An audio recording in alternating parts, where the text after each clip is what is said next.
Hi guys, welcome to my second video. Last time we covered an introduction to JavaScript and talked about why it's important to learn HTML and CSS before diving into JavaScript. In this video, we'll look at what we need to get started with the programming in this amazing language. The first thing we need is an IDE, Integrated Development Environment, where we'll write our programs. There are many options there. For example, you can use Atom, Sublime Text, or whatever you prefer, but in our sessions we'll be using VS Code. It's super easy to use and has everything we need. You can download it by searching on Google or by using the link in the description. Make sure to choose the correct installer depending on your operating system, wherever you are using Windows, Linux or Mac OS, and follow the installation instructions. It's simple. If you run into any issues, let me know in the comments. Once VS Code is installed, we'll need to add a few extensions. Go to the extensions panel on the left side of VS Code and search for HTML CSS support. Click install, then search for JavaScript and install that extension as well. And now we are ready to start programming. Now that we have set everything up, let's start coding. The first thing I want you to do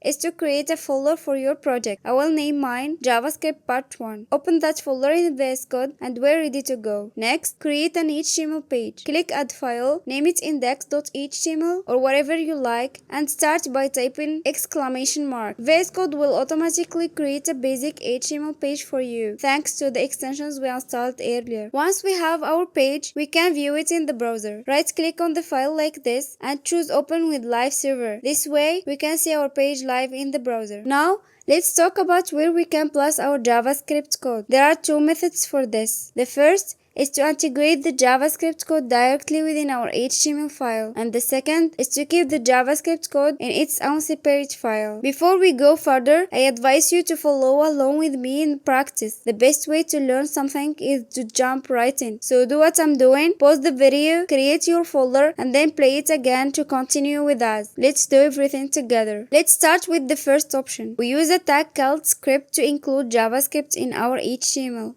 You can place the JavaScript code inside this tag. The script tag can be placed in the head, the body, or both.